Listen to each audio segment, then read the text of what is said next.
ഭാഗ്യവാരം.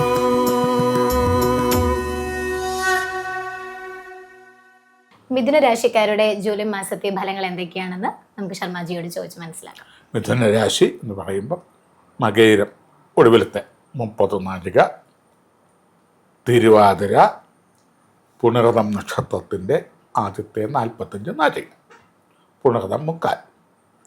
ഇതിനെയാണ് മിഥുനൻ രാശി എന്ന് പറയുന്നത്. ഈ രാശിപ്പെട്ട ജാതിമത രാഷ്ട്രീയ പ്രായവ്യത്യാസമില്ലാതെ ഏവർക്കും വരുന്ന ഒരു ജൂലൈ മാസം എപ്രകാരം എന്ന് വെച്ചാൽ, സംഭാഷണം കൊണ്ടോ ധനം കൊണ്ടോ അവനവൻ്റെ പ്രവർത്തനങ്ങൾ കൊണ്ടോ ഒരു വ്യക്തിയെയോ ഒരു കുടുംബത്തിനെയോ ഒരു സമൂഹത്തിനെയോ ഒരു പ്രസ്ഥാനത്തിനെയോ അവനവൻ്റെ കൂടെ നിൽക്കുന്ന സഹകരിക്കുന്നവരെയോ ഒരാശയത്തെയോ, എന്തൊക്കെയാ, ഒരു വ്യക്തിയെയോ ഒരു കുടുംബത്തെയോ ഒരു പൊതു പ്രസ്ഥാനത്തെയോ ഒരാശയത്തെയോ കൂടെ നിൽക്കുന്നവരെയോ അപമാനിച്ചു, ആക്ഷേപിച്ചു, പറ്റിച്ചു, വഞ്ചിച്ചു, ചതിച്ചു, അല്ലെങ്കിൽ അവസരം മുതലാക്കി തരം താഴ്ത്തി എന്നൊക്കെയുള്ള ഒരു ആക്ഷേപം ജനഹൃദയങ്ങളിൽ ഉണ്ടായിട്ട്, അല്ലെങ്കിൽ കുടുംബഹൃദയങ്ങളിൽ അല്ലെങ്കിൽ വ്യക്തിഹൃദയങ്ങളിൽ ഉണ്ടായിട്ട് അതിൻ്റെ പഴി കേൾക്കേണ്ടതായ ഒരു ജൂലൈ മാസം ഒരു 8-ാം തീയതി വരെ കഷ്ടിച്ച് ഈ ഫലം ശ്രദ്ധിക്കണം. അവനവൻ്റെ സംഭാഷണത്തിൽ, പ്രവർത്തനത്തിൽ, സാമ്പത്തിക ആയിട്ട് മുടക്കി ചെയ്യുന്ന കാര്യങ്ങളിൽ അവസരം മുതലെടുത്തെന്നോ ആക്ഷേപിച്ചെന്നോ വഞ്ചിച്ചെന്നോ അല്ലെങ്കിൽ മറ്റുള്ളവരെ ഹരാസ് ചെയ്തെന്നോ അല്ലെങ്കിൽ ഒരു ആശയത്തെ ബലി കൊടുത്തെന്നോ ഒരു പ്രസ്ഥാനത്തിനെ കളങ്കം ചാർത്തിയെന്നോ ഒക്കെയുള്ള രീതിയിൽ, അത് വിദ്യാർത്ഥിക്ക് അതിൻ്റെതായ നിലയിൽ, ഒരു ഉദ്യോഗാർത്ഥികൾക്ക് അതിൻ്റെതായ നിലയിൽ, സർവീസിലിരിക്കുന്നവർക്ക്, ബിസിനസ്സുകാർക്ക്, രോഗികൾക്ക്, കേസ് വഴക്കായിട്ട് കോടതി കച്ചേരി കിടക്കുന്നവർക്ക്, അതുപോലെ തന്നെ കലാരാഷ്ട്രീയം, സാമുദായികം, വിവിധങ്ങളായ നിർമ്മാണ പ്രവർത്തനങ്ങൾ, വിദേശ സ്വദേശമായ ബന്ധപ്പെട്ടവർക്ക് എല്ലാം ഈ ഒരു ആക്ഷേപം 8-ാം തീയതിയോട് കൂടി 7-ാം തീയതി വരെ 8, 9, 10 എന്നീ ജൂലൈ മാസം തീയതിയോടുകൂടി ഈ ആക്ഷേപങ്ങളെല്ലാം അങ്ങോട്ട് മാറും. ഈ മനുഷ്യരുടെ ശത്രുതയും മനക്ലേശങ്ങളും പരാതികളും പരിഭവങ്ങളും മാറുന്നു. തുടർന്ന് 7-ാം തീയതി വരെ ഉണ്ടായിരുന്ന ആ ഒരു അന്തരീക്ഷത്തിൽ നിലനിൽക്കുന്നതായ ഒരു മന്ദതയും ക്ലേശവും ദുരിതവും ക്രമാനുഗതമായി മാറി വീണെടുത്ത് കിടന്ന് ഉരുളുന്നതായ ഒരു രംഗം തുടർന്ന് ജൂലൈ മാസം, അതായത് പ്രവർത്തനങ്ങളിൽ വീണ്ടും തലപൊക്കുന്നു, ശത്രുക്കൾ ഒഴിഞ്ഞു മാറി നിൽക്കുന്നു, അപഹാസ്യപ്പെടുത്തവർ അല്ലെങ്കിൽ സംശയമായിട്ട് പരിഹസിച്ചവർ, ആക്ഷേപത്തിനിരയായവർ അതൊക്കെ അവരുടെ ശ്രദ്ധ തിരിഞ്ഞു പോകുന്നു. പൊതുവെ കുടുംബപരവും വ്യക്തിപരവും സാമുദായികപരവും രാഷ്ട്രീയപരവും സമൂഹപരവും ആയിട്ടുള്ള നേരിട്ടുകൊണ്ടിരുന്ന ആ പ്രയാസങ്ങൾ, പ്രതിസന്ധികൾ മാറി ഉണർവും ഉന്മേഷവും ഐശ്വര്യവും ലഭിക്കുന്ന മാസമാണ്. ഈ പ്രതിസന്ധി എന്ന് പറഞ്ഞാൽ ഒരു 7-ാം തീയതി വരെയാണ് ജൂലൈ. ആ 7-ാം തീയതി വരെയുള്ള പ്രതിസന്ധികൾ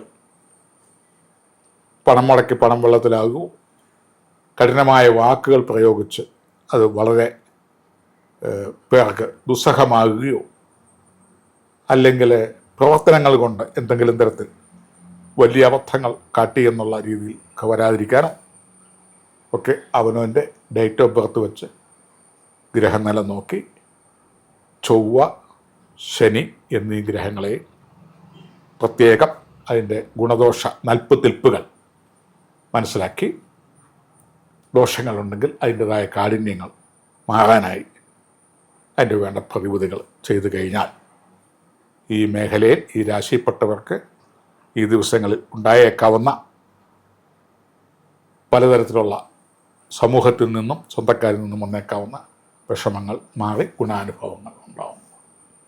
ശർമ്മജി, രാഷ്ട്രീയക്കാർക്ക് ജൂലൈ മാസം എങ്ങനെയാണ്? രാഷ്ട്രീയക്കാർക്ക് 8-ാം തീയതി വരെ അവരുടെ പ്രസംഗം, അവരുടെ പ്രവൃത്തി, അവരെ ഇടപെടുന്ന മേഖലയിൽ ഞാൻ പറഞ്ഞ പോലെ ഏതെങ്കിലും ഒരു സമൂഹത്തെയോ മറ്റിതര പാർട്ടിയെയോ ഗവൺമെൻറ്റിനെയോ അല്ലെ മറ്റേതെങ്കിലും സമൂഹത്തെയോ വഞ്ചിച്ചു, ആക്ഷേപിച്ചു, ചതിച്ചു എന്നൊക്കെ ഉള്ളൊരു അല്ലെങ്കിൽ അവസരം മുതലാക്കി എന്നൊക്കെയുള്ള ഒരു രീതി, കുറ്റാരോപണം, ഒരു ജനസംസാരം ഒരു സമൂഹത്തിൽ ഒരു ശത്രുതയായിട്ട് കാണത്തക്ക നിലയിലുള്ള ഏതെങ്കിലും തരത്തിൽ സംഭാഷണം ചെയ്യേണ്ടി വരും, പ്രസംഗിക്കേണ്ടി വരും, ഇടപെടേണ്ടി വരും, അതിന് കൂട്ടു നിൽക്കേണ്ടി വരും. അങ്ങനെ ഒത്തിരി ഉദാഹരണങ്ങൾ പറയാം. അത് 8-ാം തീയതി മുതൽ ജനശ്രദ്ധ അങ്ങ് തിരിയുന്നു. അല്ലെങ്കിൽ ജനശ്രദ്ധ തിരിയാനുള്ള മറ്റെന്തെങ്കിലും വിശേഷങ്ങൾ, വിഭവങ്ങൾ നമ്മുടെ ഈ അന്തരീക്ഷത്തിലുണ്ടാവുന്നു.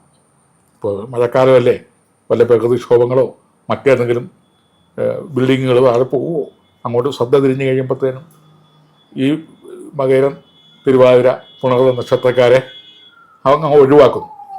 അതും സാരമില്ല, പറഞ്ഞു കേട്ടത് കേട്ടു, ചതിച്ചു അല്ലെ പറ്റിച്ചു അല്ലെ വഞ്ചിച്ചു, ശ്രദ്ധ തിരിയുന്നു.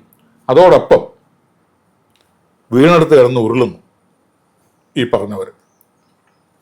അതുമല്ലെങ്കിൽ ഈ ശ്രദ്ധ തിരിയുന്നതിൻ്റെ കൂടെ നല്ല ആശയത്തിൻ്റെ കൂടെ അങ്ങ് നിൽക്കുമ്പോൾ ഈ ദുഷ്പേര് അങ്ങ് മാറ്റിയെടുക്കും. ഇത്രയേ ഉള്ളൂ.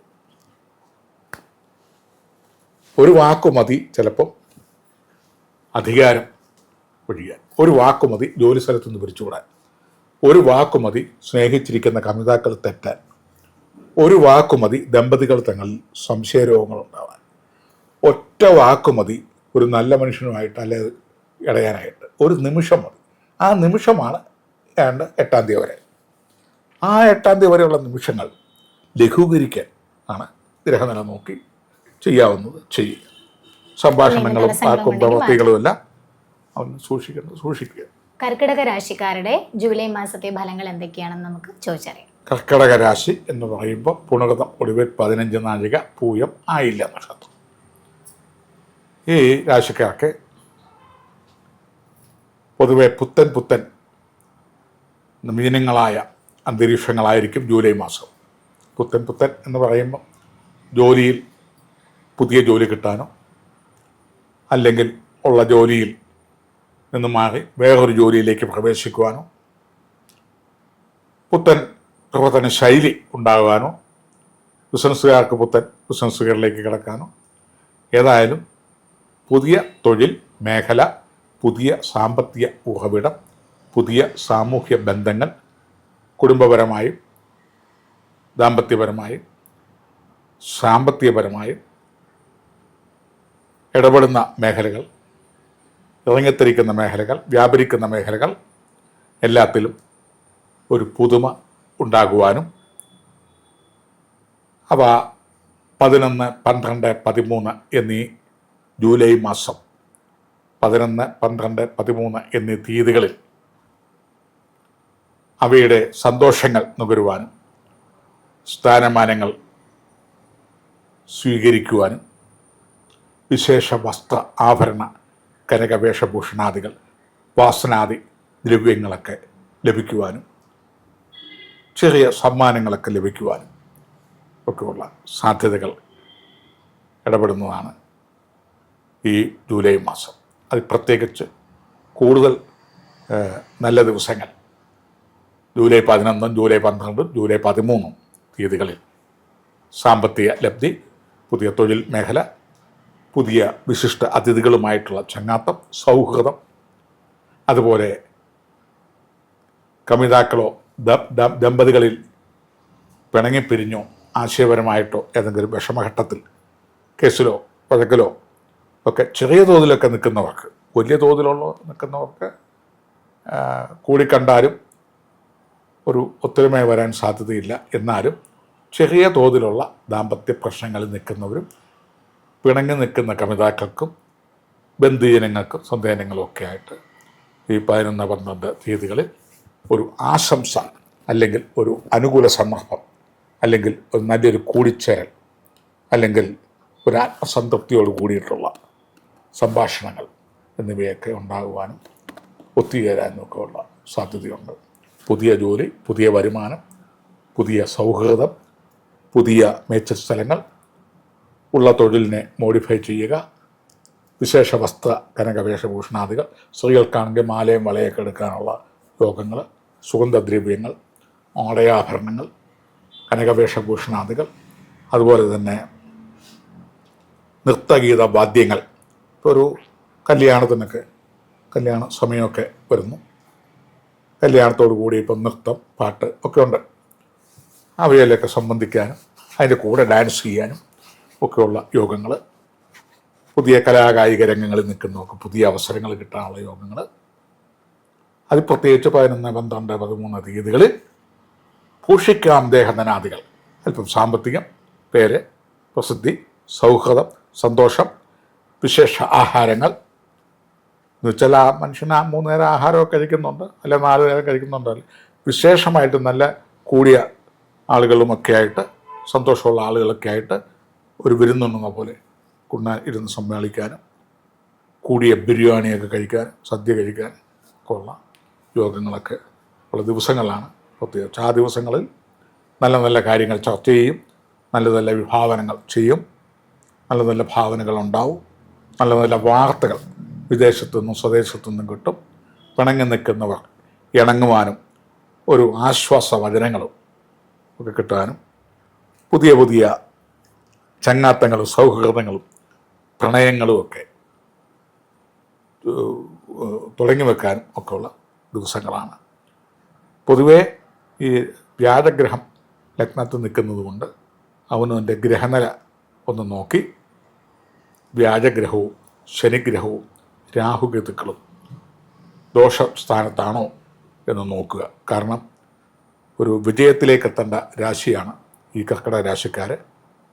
വിദ്യാർത്ഥികളും ഉദ്യോഗാർത്ഥികളും ജോലിക്കാരും സാമുദായ പ്രവർത്തകരും പൊതുപ്രവർത്തകരും കലാകാരന്മാർക്കും ഗവൺമെൻറ്, അർദ്ധ ഗവൺമെൻറ്, സെമി ഗവൺമെൻറ്, വിദേശം, പിന്നെ ജോലിക്കാർക്കുമൊക്കെ ഒന്ന് ഉയരാൻ പറ്റിയ ഒരവസരങ്ങളും വിശിഷ്ട സേവനവും അതിനുള്ള മെറിറ്റും ഒക്കെ കിട്ടേണ്ട, മുദ്രകളോ സമ്മാനങ്ങളോ ഒക്കെ ലഭിക്കേണ്ട സമയങ്ങളാണ്. കീർത്തി മുദ്രകളും ഒക്കെ കിട്ടേണ്ടതാണ്. അത് അങ്ങോളം നിലനിൽക്കാൻ അവനവൻ്റെ ഗ്രഹനില എന്തു പറയുന്നു, അത് വ്യാഴഗ്രഹം, ശനിഗ്രഹം, രാഹുകേതുക്കൾ എന്തു പറയുന്നു എന്ന് നോക്കി ദോഷമാണെങ്കിൽ അതിനുള്ള പരിഹാരങ്ങൾ ചെയ്താൽ ഈ മാസഫലം അനുസരിച്ചുള്ള ഫലങ്ങൾ കൃത്യമായിട്ട് തന്നെ ഒക്കും. ഗുണകരമായിട്ടാണ് നിൽക്കുന്നതെങ്കിൽ വേറെ പ്രത്യേകിച്ചൊന്നും ചെയ്യേണ്ട കാര്യമില്ല. സ്ഥിര പരിശ്രമം ഒന്നുള്ള വർദ്ധിപ്പിച്ചാൽ ഇങ്ങനെ പോകുന്നു ജൂലൈ മാസത്തെ കർക്കിടക രാശിക്കാരുടെ ഫലം. അടുത്ത മാസം പുതിയ വിശേഷങ്ങളും പ്രവചനങ്ങളുമായി കാണുന്നവരേക്കും നന്ദി. ഭാഗ്യവാരം